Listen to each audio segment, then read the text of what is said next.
from St. Louis Public Radio.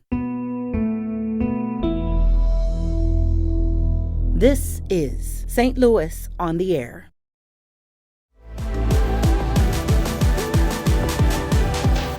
You know, we've all seen these sort of viral videos. You have one that takes off, nobody comes back. People came back. People came back. Yeah, that's where I was lucky. One of the first ideas I had about YouTube is that you have to have a lot of content. I think some people probably think, oh, this is so nice. He can just sit there in his pajamas and his bow tie and record himself talking. There's a lot more that goes into this. If you want YouTube to pay like a job, you have to treat it like a job. People of my generation say you can't make money on YouTube, and people of my daughter's generation think everybody's making money on YouTube. And in between, if you treat it like a job and you put out good quality stuff, then I think there's a good chance you'll succeed. I'm Sarah Fensky.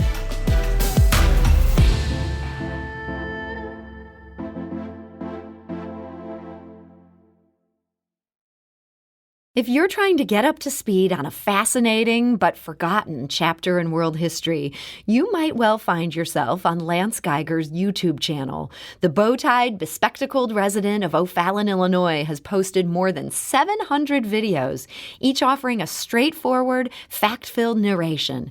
He calls himself the History Guy, and he's notched more than 161 million views. I've loved history since I was a little kid, and I firmly believe that history does not need to be boring. And so I created the channel The History Guy, 5 minutes of history, to tell stories of forgotten historical events and people that really deserve to be remembered in a format that fits your busy schedule, with all the videos between 5 and 15 minutes long. From ancient history to modern history, if you love history, this is the channel for you. And that is the History Guy, who recently nabbed his 1 millionth YouTube subscriber.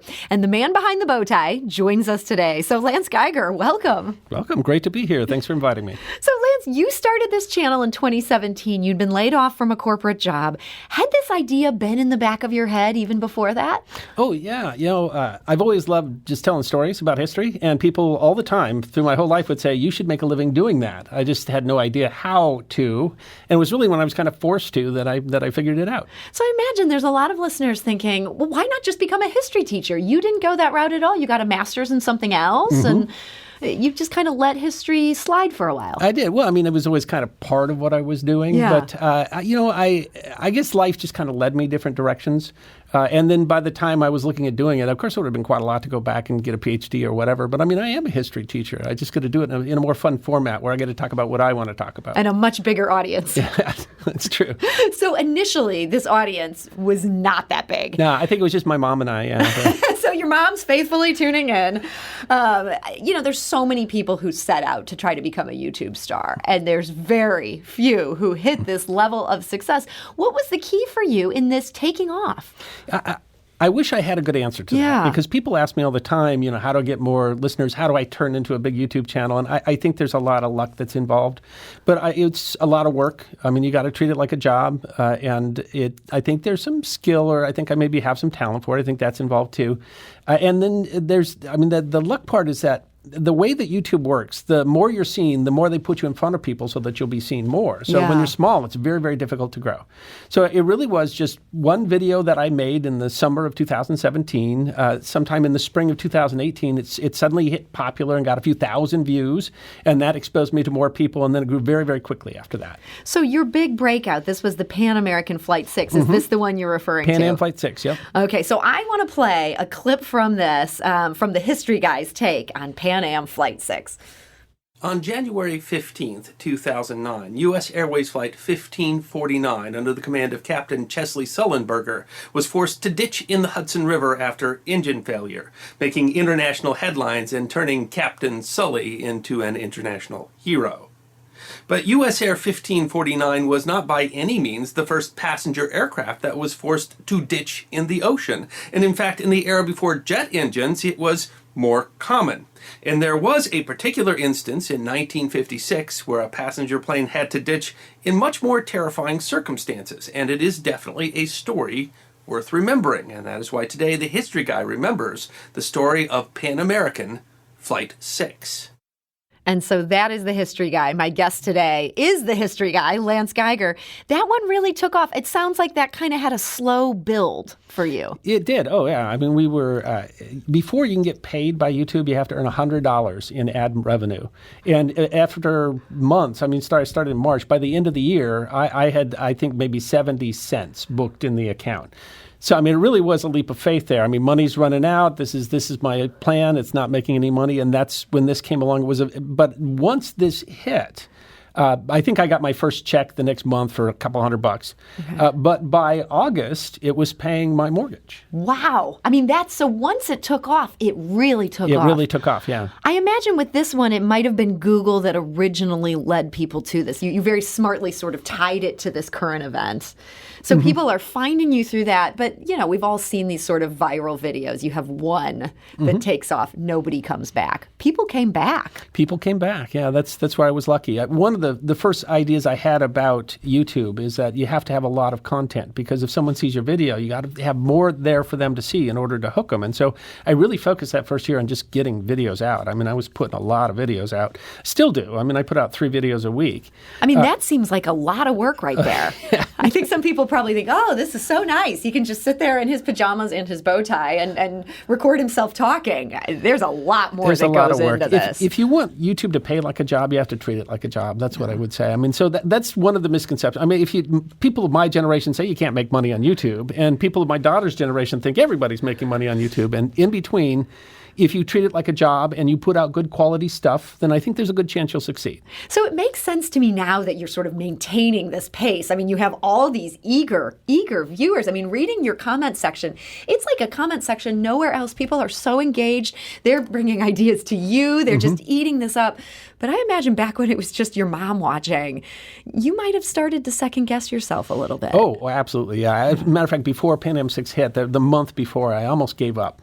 And my wife, we're no longer married, but my wife at the time said, don't give up. And I didn't.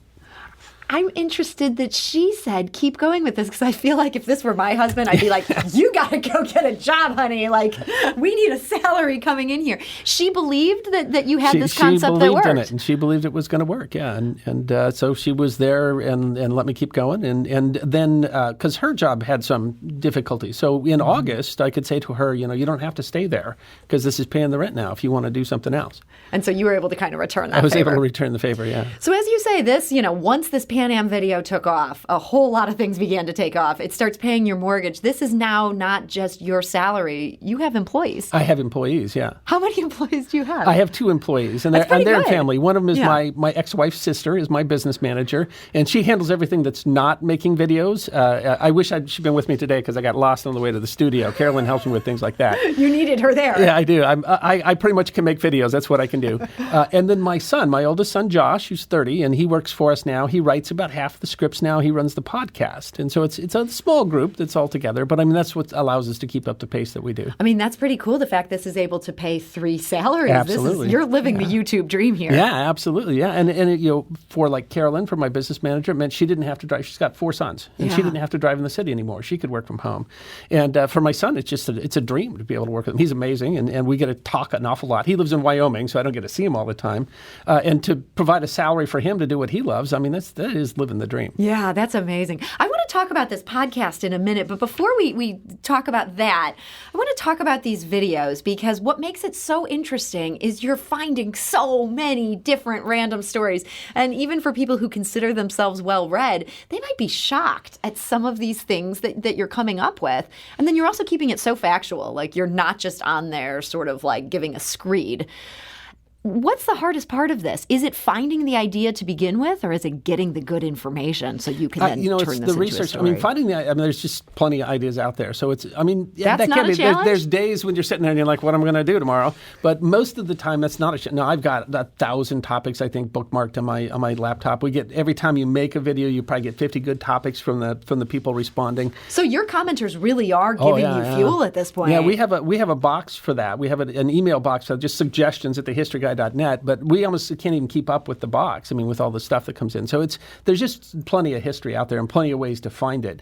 But once you do, especially when you're aiming for something that's lesser known history, then collecting enough and then collecting images, which have to be the public domain. I mean, that's the real work of the channel. It takes me maybe an hour to do the videotaping, but the work is in the writing the script and then doing the production after. So what people think of as being a YouTube star, that's such a small part of your day. You're really a writer and researcher. Yeah, absolutely. Yeah. And so you're going back and finding original sources for some of these more obscure tales? Yeah, I mean, but I do it all from my basement. So, I mean, our research is done on the web, and a lot of it is done in old newspapers. And, I mean, so we've become very good at trolling the web. But, I mean, I'm not in a library somewhere finding someone's birth records. But we do, I think that both Josh and I are very good at finding stuff that would be difficult for someone else to find. And are these like paid databases, or if you're good enough at Google, this is really out there? Well, you know, some of it, I mean, I certainly pay for newspapers.com's That's accounts such and a stuff great like archive. that. It's a great place. Yeah, it's all there. And it's really great to get that contemporary take on it, even though anybody who lives today who's had something happen and you see it in the newspaper, it's not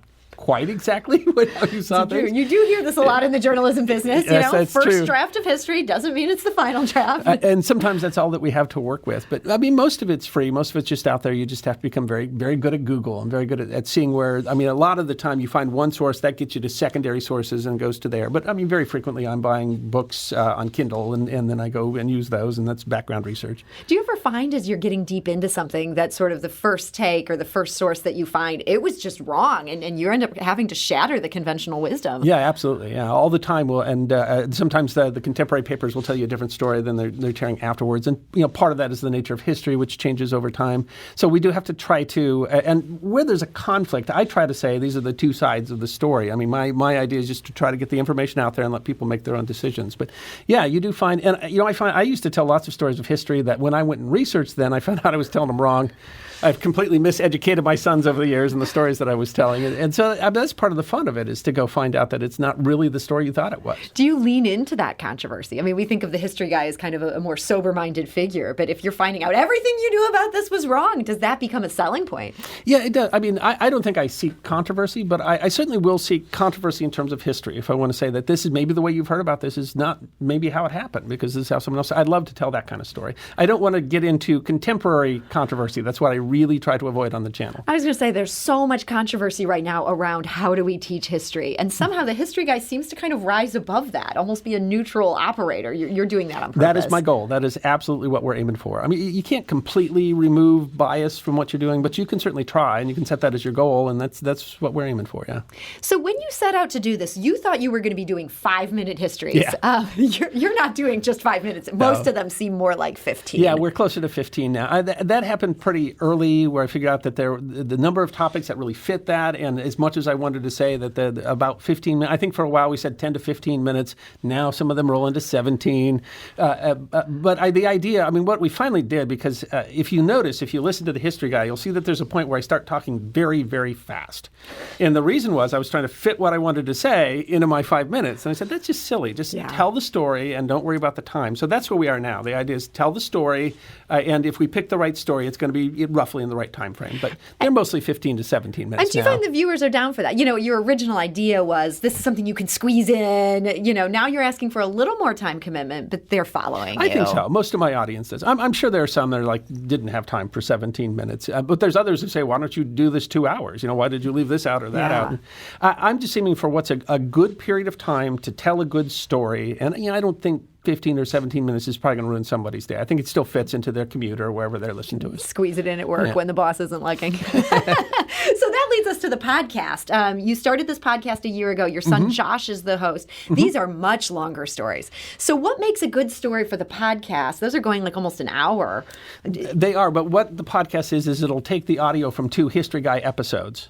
It puts those together, and then it fills that in with Josh and I talking about how we researched the episode or things we learned about the episode. So the content is actually stuff from the YouTube channel that's put into the podcast form. And it started with someone saying, you should do this as a podcast because I listen to it and I don't want to watch it. And that's where we started with it. So we'll take a couple of episodes that relate to each other, and then Josh will clean up the audio on that, and then Josh and I get to talk for 20, 25 minutes about, why we love history and why we chose the topics we did and things that we learned from writing those episodes. And sometimes people are kind of following you. That story behind the story is like, okay, here's how we found this document, that kind of thing. Yeah, we get those questions all the time. So why not have a podcast that answers them? And so have a lot of your YouTube fans migrated over to the podcast at this point? YouTube is still our audience. And we do post the podcast also on YouTube, and people say, hey, why are there no pictures? Well, that's the podcast. It's every other Tuesday. Yeah. But no, I mean, my primary audience is still YouTube. But I mean, we've got a good audience in the podcast. It's grown very well. And podcasts are a lot more difficult. YouTube, kind of everything's on YouTube, so you can sell ads there. Podcasts are presented through so many different channels. It's very difficult to get enough listenership to say sell ads on it. Yeah. So we're very lucky on the podcast in that a sponsor that loves us on YouTube is willing to sponsor the podcast, and that's growing to the point where we'll be able to get a lot more out of the podcast. So podcasting is certainly something everybody seems to be getting in on, but it also feels like there's a lot more competition on YouTube. You've got major studios and producers going up against you now. Is it hard to sort of maintain to keep those subscribers coming back? It is. That's the shift in YouTube, the great shift in YouTube. I think partly occurred because of COVID, is that a lot of major studios, like the History Channel, took a lot of their old content, and they were trying to sell that as a pay channel. Apparently that didn't do well. They just People put it all don't on like YouTube. to pay, yeah. Yeah, and so now I'm competing with these, someone who's got much bigger budgets than I do, and that's a struggle on YouTube. But I think that there's still an audience who like these individual creators that are the heart of YouTube and enough to keep it going. But we're certainly looking to other ways to kind of diversify the revenue stream. So that's not the only thing that we're doing. Give us just a little foreshadowing of it. Where might you go with that? There's a great organization called Magellan TV who we advertise with a lot. What they have is a subscription service for documentaries. They're going to have on things like Apple TV and Fire TV. They're going to have what they call a linear channel, which means like traditional television. It's not on demand. It plays when it plays, and it's supported by ads. And we're going to be a part of that, and relatively soon. And I'm excited to see how that goes. That's so cool. Well, the History Guy, nothing stops you. You've got all these new, you're keeping this going, this thriving business. I got to ask in just our final minutes here, or final moments here, TikTok, such a huge thing, so short. Would the History Guy ever go on TikTok? I don't know that it's I think we actually probably do have a TikTok page. I don't know that's my format. I'm not sure how much history I can fit into it, but I'll think about it. You're never going to say never. Yeah, I'll never say never. Well, Lance Geiger, thank you so much for joining us today. Absolutely my pleasure. The History Guy releases new episodes every Monday, Wednesday, and Friday. You can see those on YouTube. We have a link to Lance's channel on our website. That's stlonair.show. This is St. Louis on the Air on St. Louis Public Radio.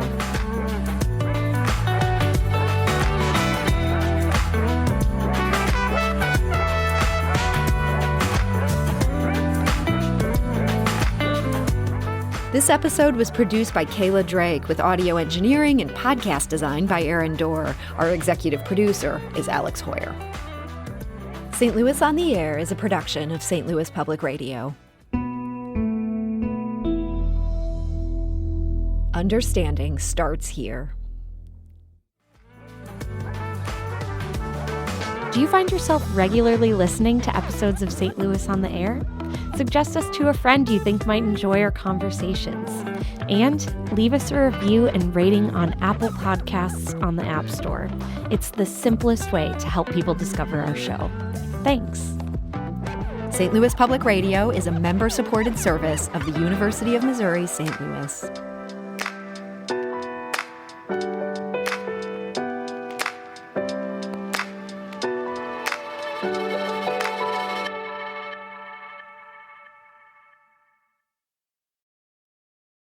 Support comes from the Missouri Forest Products Association, honoring Arbor Day on April 26th, with an ongoing commitment to sustainable stewardship and conservation of Missouri's forests.